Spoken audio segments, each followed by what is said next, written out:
নমস্কার বন্ধুরা, আমার ফার্স্ট ব্লগে সবাইকে স্বাগত। আশা করছি তোমাদের সবার ভালো লাগবে। আমি আমার মেয়ে বাড়ি থেকে রেডি হয়ে বেরিয়ে পড়লাম বাণীপুরের মেলার উদ্দেশ্যে। তোমাদের সাথে কিছু আনন্দের মুহূর্ত শেয়ার করলাম। স্টেশনে পৌঁছে কিছুক্ষণ ওয়েট করার পরে 4:30 ট্রেনে উঠে পড়লাম ও নেমে পড়লাম অশোকনগর স্টেশনে। সেখান থেকে আমরা হেঁটেই চলে গেলাম মাসির বাড়ি। কিছুক্ষণ বসে সবাই মিলে হেঁটে হেঁটে মেলায় পৌঁছে গেলাম। এখানে ভাই ওরা ইয়ার্কি করছিল আমার ভিডিও অন করা দেখে। ইয়ার্কি ফাজলামি করতে করতেই আমরা মেলায় পৌঁছে গেলাম। এখান থেকেই বিভিন্ন রকমের খাবারের দোকান শুরু হয়েছে। আর এখানে একটা গোল্ডেন স্ট্যাচু ম্যান ছিল, সেখানে এসেও ভাই ইয়ার্কি মারছিল। ওনার ব্যাগে কত টাকা জমলো সেটা উকি মেরে দেখছিল। এই সাইডটায় কাঠের জিনিসপত্র বিক্রি হচ্ছিল ও তারই সঙ্গে এসি, ফ্রিজ এগুলোও বিক্রি হচ্ছিল।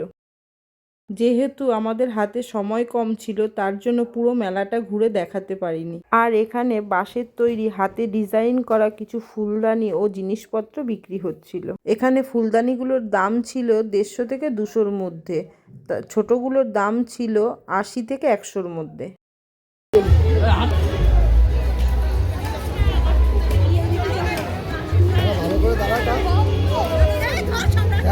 এগুলো কত করে? হ্যাঁ,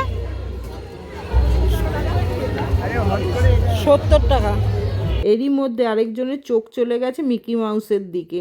তাকে তো চড়াতেই হবে, না হলে মেলার মধ্যে কান্নাকাটি শুরু। মিকি মাউসে ওঠার পরে সে এত চালাক, নামানোর টাইম হয়ে গেছে, ও মিকি মাউসের পিছনের দিকটায় লুকিয়ে পড়ছিল যাতে ওকে অন্য বাচ্চাদের মতন টেনে না নামাতে পারে। তারপর আমার মেয়ে কম কিসে, সেও তার দুটো পার্টনার পেয়ে গেছে তার মামাদের। একজন মামা তো ওর থেকেও ছোট, সে তো উঠেই কান্নাকাটি শুরু। চলো ভিডিও ক্লিপটি দেখে নাও।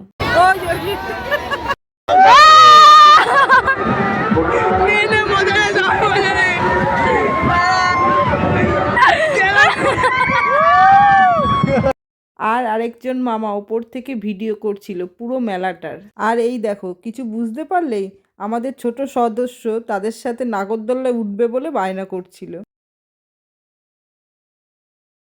একমাত্র নাগরদোলনার উপর থেকেই বোঝা যায় মেলাটি কত বড় হয়। তারপরে ওরা নেমে আসলে কিছু কেনাকাটা ও কিছু খাওয়া দাওয়া হলো। মেলায় যাব, ভাপা পিঠে, মোমো, ফুচকা, ঘুগনি না খেলে চলে? খাওয়া দাওয়া হয়ে গেলে টোটোতে উঠে পড়লাম বাড়ি যাওয়ার উদ্দেশ্যে। ব্লগের শেষে কিছু ফটো শেয়ার করলাম।